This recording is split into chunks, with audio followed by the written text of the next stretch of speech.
If you don't have self-confidence, here's what you have. You have a really bad reputation with yourself.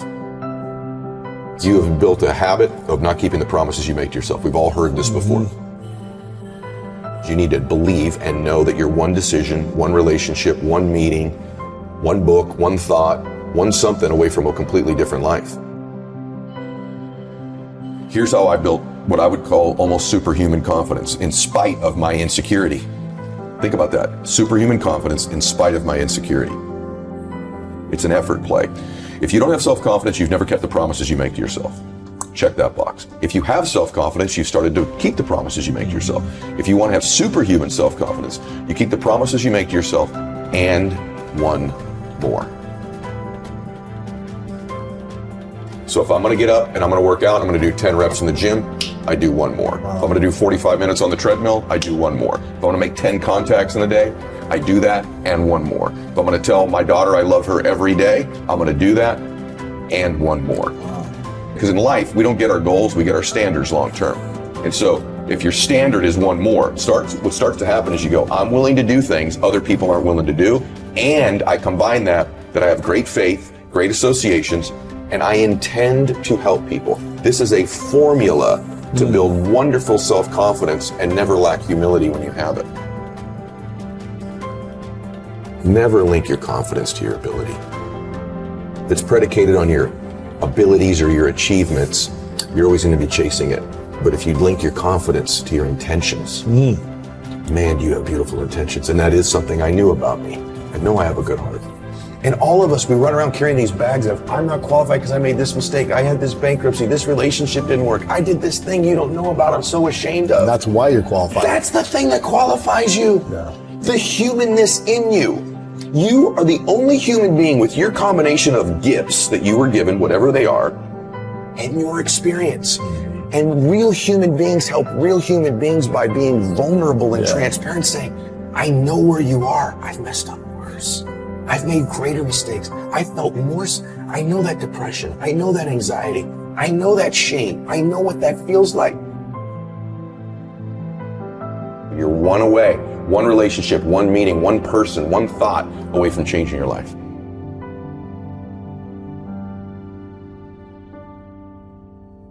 So how do we let go of the past? Well, we have to create a compelling future.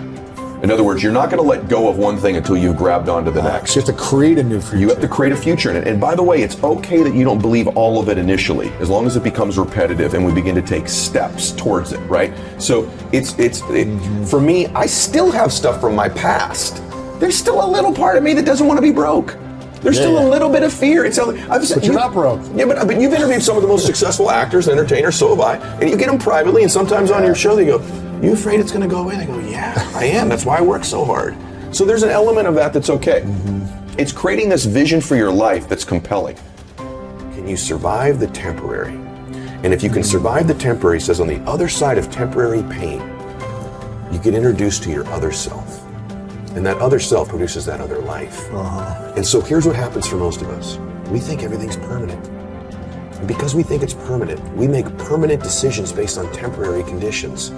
Even our bodies, other than our souls, are temporary. But if your body isn't permanent, your problem isn't, your pain isn't, you need to create a different relationship with pain in your life. For most people, their relationship with the pain and the inconvenience is to avoid it. Avoid as So much if you as could possible. but if you could say to yourself, on the other side of this is this other self.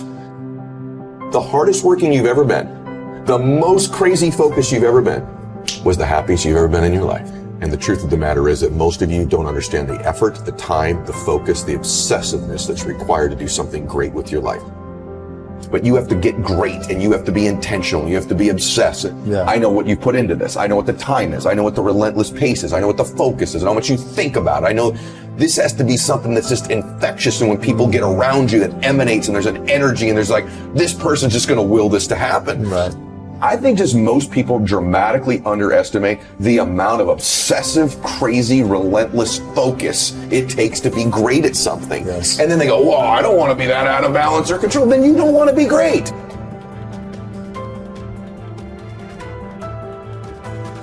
My default personality is insecure. Even today? Even today. Come on. Very much. Really? Very much. How is that default? You wake up and you say, I'm a nobody, or what? What's the I story? lack this, I'm fooling everybody. Really? If they really knew, I've always tried to disqualify myself. I was bullied as a kid. My dad was an alcoholic. I wasn't a real big guy. I disqualify myself because, the truth is that maybe for a while, everything that I got that was love when I was a child only came when I achieved something. I wasn't good in school. The only thing I was good at was sports. So my default is tons of insecurity. I love to beat myself up with mistakes I've made. I did this, I did that, I should have done this, I didn't do that. And I've always thought these mistakes, these weaknesses of mine, disqualify me from being happy or helping people. The confidence part is the thing I'm always going to have to work on. Even today, even with all the success and the massive show and the big businesses and all the homes and everything that people see. Yeah. What else do you need though to feel more confident? I don't need other things. It's an internal game. The stuff is really fleeting and temporary. So it's not stuff. What needs to happen for me is that I'm most confident when I'm living in my intention, which is to serve. Like, that's a beautiful expression of a man. A real man is capable of real love. Yeah. That's a sign of real strength. And what we do is we gravitate towards the familiar emotions in our life, even if they're not ones that serve us. And I don't think there's negative or positive emotions. I say this in the book. There just are. Yes. Fear isn't negative. Fear in abundance is negative. Some frustration, some anger is appropriate.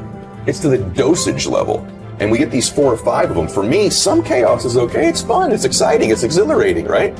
But getting it every day, every week, every month, all the time, chaos is my gateway emotion to the ones I don't want. Chaos gives me stress. Chaos gives me anger. Chaos gives me frustration. Chaos gives me fear.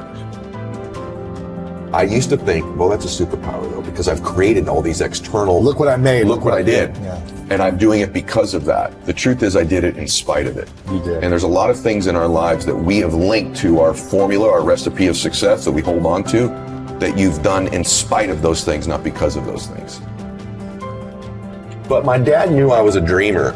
And my dad would always say, I was one decision away from changing my life the whole time. One choice. And he'd say, Eddie, you're not as far away from these dreams as you think you are. And I'd say, really, Dad? And he'd go, no, you're actually a lot closer than you think. But because you think it's so far away, you behave in accordance with that belief system, and it always keeps it that far away from you. If the things most important to you are your worries, fears, anxieties, problems, bills, you will continue to have people, places, and things revealed to you that confirm it.